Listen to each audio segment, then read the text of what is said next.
Assalamualaikum warahmatullahi wabarakatuh. Perkenalkan, nama saya Irsalil Siddiq dari Prodi Manajemen Pendidikan Islam UIN Araniri Banda Aceh. Video ini saya buat untuk menyelesaikan tugas komprehensif di bidang kependidikan dengan dosen pembimbing Ibu Lailatus Saadah SAG MPD. Baik, kita langsung masuk ke profil tokoh Syekh Hamzah Al-Fansuri. Syekh Hamzah Al-Fansuri adalah seorang cendekiawan, ulama tasawuf, dan budayawan terkemuka diperkirakan hidup di antara pertengahan abad ke-16 sampai abad ke-17. Nama, gelar atau takhallus yang tercantum di belakang nama kecilnya memperlihatkan bahwa pendekar puisi dan ilmu suluk ini berasal dari Fansur, sebutan orang-orang Arab terhadap Barus. Sekarang sebuah kota kecil di pantai barat Sumatera yang terletak antara kota Simbolga dan Singkil. Sampai abad ke-16, kota ini merupakan pelabuhan dagang penting yang dikunjungi para saudagar dan musafir dari negeri-negeri jauh. Ajaran tasawuf Syekh Hamzah Al-Fansuri yaitu berkaitan dengan hakikat, wujud, dan penciptaan. Menurutnya, wujud itu adalah satu, walaupun kelihatannya banyak dari wujud yang satu ini ada yang merupakan kulit, kenyataan lahir, dan ada yang berupa isi, kenyataan batin. Semua benda yang ada merupakan manifestasi dari yang hakiki yang disebut dengan Al-Haq Ta'ala. Syair dagang. Syair dagang mengandung pesan-pesan petuah dan nasihat tentang ajakan sindiran kepada orang-orang asing yang seringkali memiliki ambisi untuk keuntungan pribadinya. Seolah ingin menguasai suatu negeri. Dalam puisi ini, penyair mengajak untuk mengambil peran sebagai orang asing atau pedagang di dunia ini. Ia menggambarkan wujud Tuhan bagaikan lautan dalam yang tidak bergerak. Sedangkan alam semesta merupakan gelombang lautan wujud Tuhan. Pengaliran diri dari zat yang mutlak ini diumpamakan gerak ombak yang menimbulkan uap dan awan yang kemudian menjadi dunia gejolak. Kemudian segala sesuatu kembali kepada Tuhan yang digambarkan seperti uap dan awan yang membentuk hujan, lalu airnya jatuh ke sungai dan akhirnya kembali lagi ke lautan.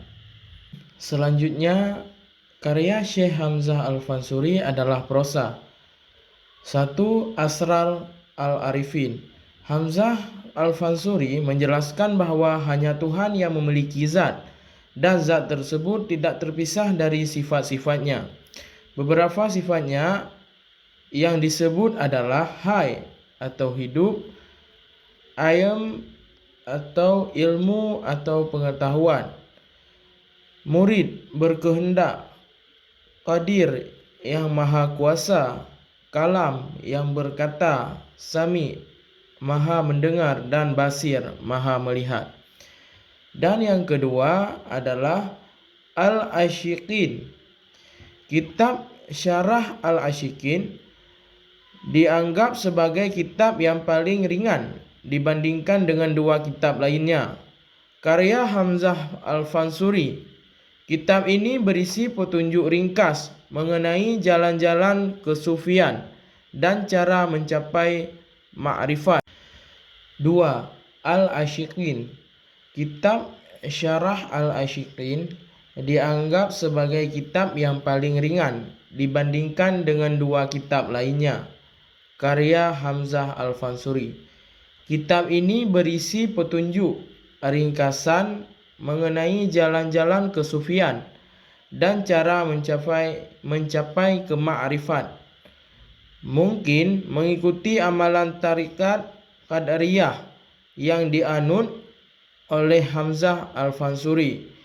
Uraian lebih lanjut mengenai kandungan tasawuf dalam kitab Syarah Al-Ashiqin dapat ditemukan di bab lain.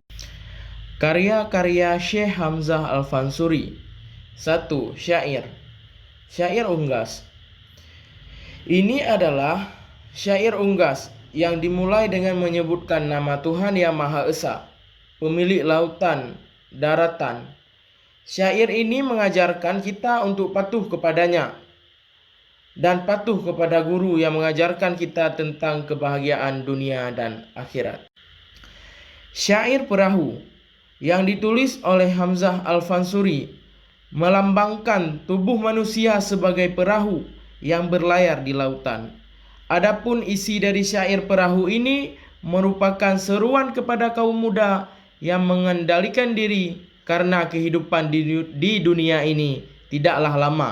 Yang kekal adalah kehidupan di akhirat. Dan yang terakhir, syair Bahr An-Nisa. Syair ini membandingkan pernikahan dengan pelayaran di laut. Perumpamaan Bahr An-Nisa. Meskipun begitu, pernikahan sama seperti pelayaran di laut yang harus siap menghadapi gelombang dan karang yang tajam yang dapat menghancurkan kapal. Yang ketiga, Al-Muntahi adalah karangan Hamzah Al-Fansuri yang paling ringkas, padat, dan mendalam. Risalah ini mempunyai dua versi, yaitu versi Melayu dan versi Jawa.